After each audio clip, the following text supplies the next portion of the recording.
Hola. Hoy nos encontramos con Leibniz, filósofo alemán que ha planteado pensamientos y razonamientos muy importantes que han trascendido por la historia.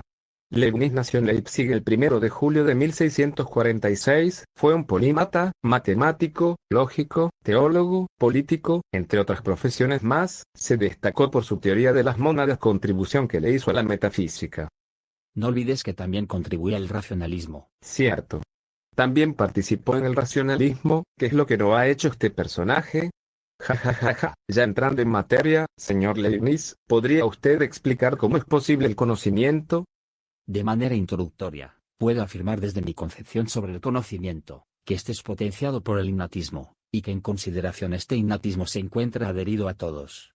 Así, en contraste con la propuesta del señor John Locke, el cual propone que nuestros conocimientos se dan en función de las distintas experiencias sensibles, creo que es inminente dar una perspectiva distinta, es decir, tenemos un cúmulo o germen de conocimientos, que posiblemente desarrollamos a medida que el intelecto mismo adquiere en sí su potencia. No quiero decirles yo a ustedes que mi teoría se basa principalmente en que ya es inherente al intelecto desde que nacemos, la resolución de cálculos matemáticos tan complejos como aquellos de índole infinitesimal.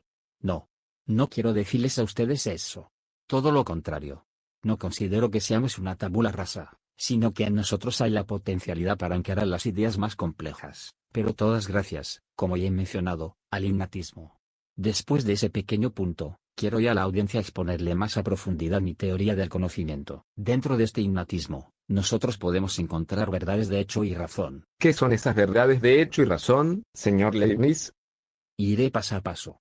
En primer lugar, las verdades de razón se justifican en el principio de identidad, aquel que de manera sencilla se expresa como B es B, y en tanto si es B no puede ser A, porque si es A, habría una contradicción, ya que no guardaría un enunciado de verdad. En otras palabras, si queremos decir que las mujeres casadas no son solteras, no habría oportunidad de argumentar que alguna de estas, por ejemplo, está soltera. Si siguiéramos esa línea existiría una violación al principio de identidad. Por ende, estas verdades de razón se nos presentan como aquellas que en predicado se encuentra necesariamente el sujeto. Negar una proposición de estas es, por tanto, violar el principio de identidad. En cambio, querida audiencia, encontramos también verdades de hecho, las cuales el predicado del sujeto resulta contingente, es decir, puede o no darse, o haberse dado en algún momento. Un ejemplo muy claro sería: Sócrates fue a la guerra. Es una verdad de hecho, es decir, contingente, porque a pesar de que resulta verdadera, contradecir no está mal, ya que pudo o no haberse dado.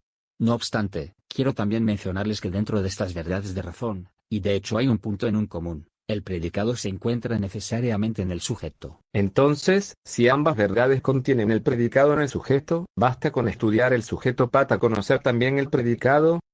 Efectivamente, pero existe una distinción.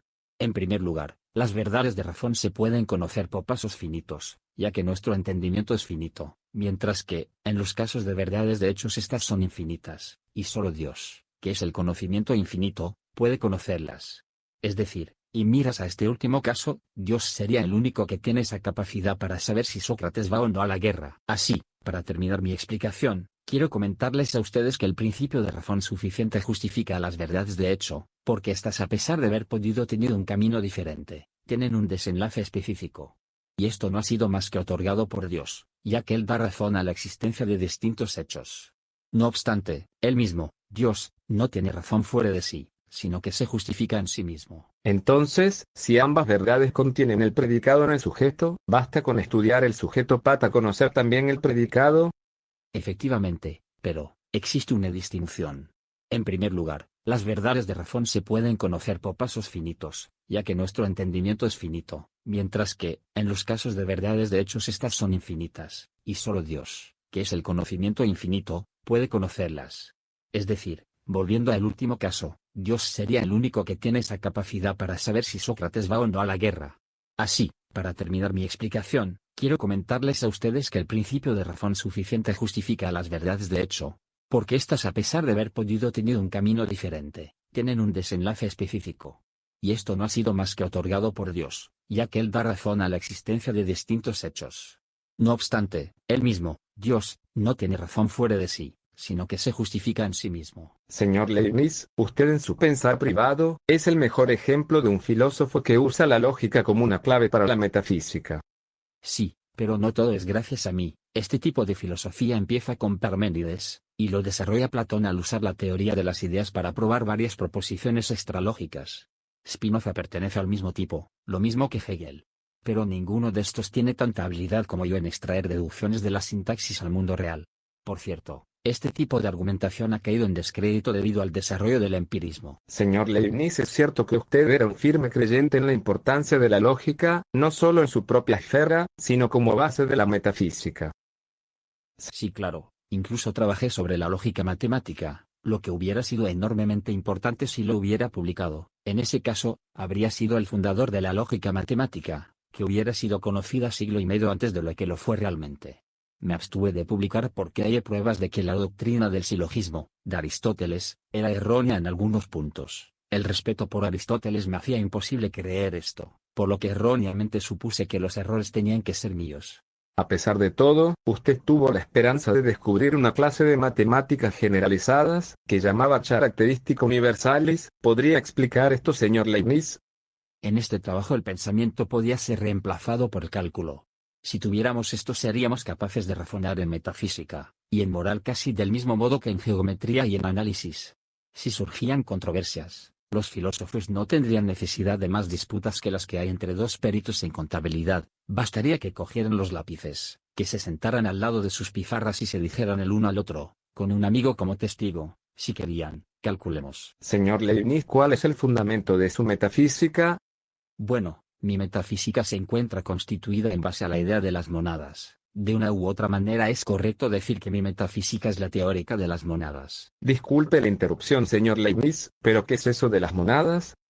La mónada es substancia. Debo aclarar que esta sustancia para mí no se encuentra contenida en el pensamiento. En principio, es sustancia como realidad en sí y por sí. Debo resaltar que para mí la substancia se despoja de la extensión, pues la extensión es, por consiguiente, el orden de las sustancias, del mismo modo en que el tiempo es el orden de aquellos acontecimientos de eventualidad. Aquello de extensión, espacio, no es más que ideas previas que no tienen un objeto substancial, de modo que el único objeto sustancial real son las monadas. Si las monadas fuesen extensas, eventualmente sería divisibles, y como tal, esa no es la esencia de monada. La monada es monada, única, sola e indivisible. Al ser indivisible es inmaterial. Señor Leibniz, no entiendo. Si las monadas no tienen materia, ¿entonces qué son?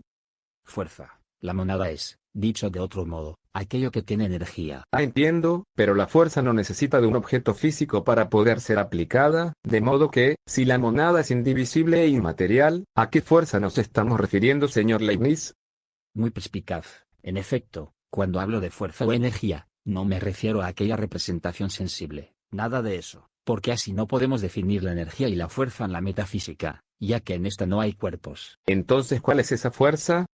Es la capacidad de obrar. La representación de la monada se da de la misma manera en que lo hacemos con uno mismo. Nosotros nos percibimos como movimiento, como vivencia a otra vivencia, la facultad de tener vivencias, de variar nuestro estado interior. Es ahí donde se encuentra la consistencia de la monada, en esa capacidad de reemplazar o sustituirse unas a otras las vivencias. La monada es una sustancia activa, ya que ésta tiene la idoneidad de pasar por distintos estados. Señor Leibniz, para finalizar el programa responda a esta última interrogante. ¿Qué afirma usted sobre Dios?